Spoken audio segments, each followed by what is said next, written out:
Hi, I'd like to introduce you to a field known as the Foundations of Education. A number of you will be taking courses in this particular field, so it's important to understand some basics about what exactly the Foundations is. First of all, the Foundations of Education obviously studies education.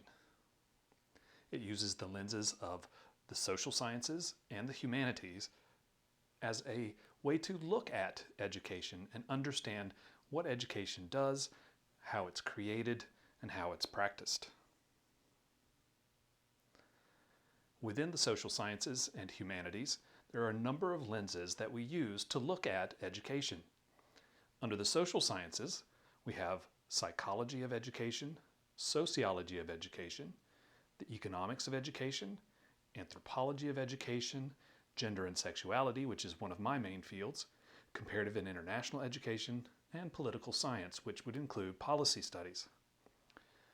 Under the humanities, we have lenses that look at education that include the history of education, philosophy of education, cultural studies, and religion in education.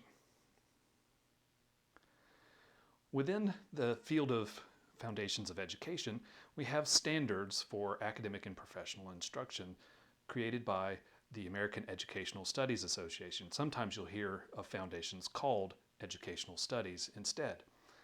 Students study the foundations according to our standards document to bring these disciplinary, interdisciplinary, and transdisciplinary resources to bear in developing interpretive, normative, and critical perspectives on education. So exactly what does that mean to think about interpretive, normative, and critical lenses? Well, in interpretive, it's examining, understanding, and explaining education within different contexts. So how is it different from higher education to K-12 education? How might it be different from the United States to, say, Argentina? We also look at normative perspectives in education, examining and explaining education in light of value orientations. So what is normative in one culture might be differently practiced in another culture. But we do have within various cultures, various systems, norms that we follow, and we want to look at those normative lenses. And when we think about critical perspectives, we're trying to get students to develop inquiry skills, to question educational assumptions and arrangements, and to identify contradictions and inconsistencies among social and educational values, policies, and practices. So this is a way to critique education as it may be practiced now, and to think about what are the different possibilities for how education could be in a different context in a different future.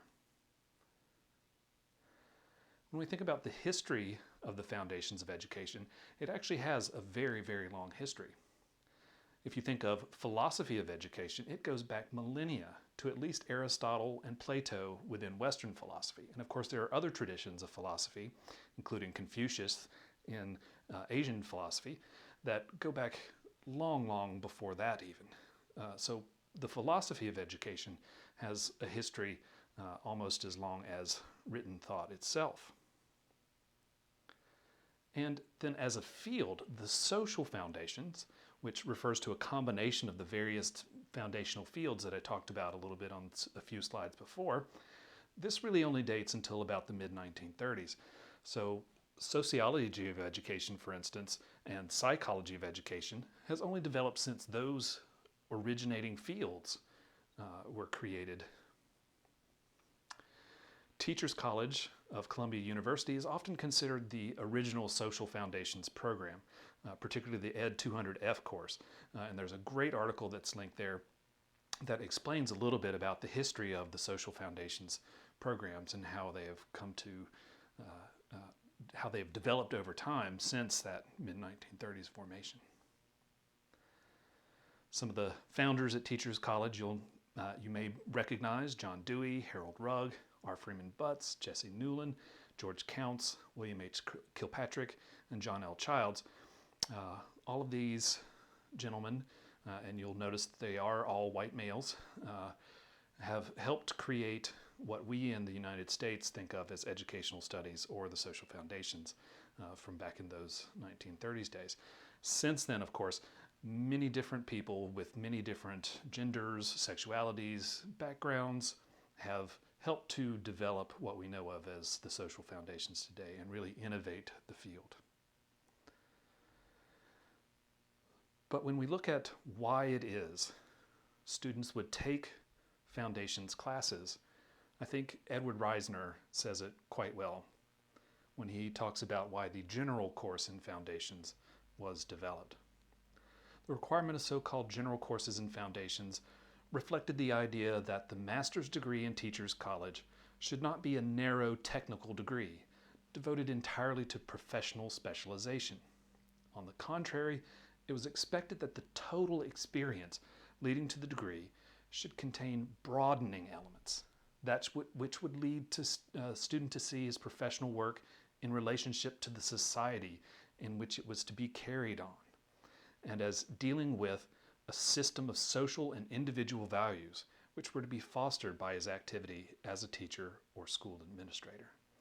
So we hope that as you take foundations classes, you'll see this same kind of broadening, that you'll have perspectives about how education came to be, skills for critiquing how it is, and normative views that help you understand what could be in the future. So we hope you'll enjoy your foundations courses and learn a lot from them.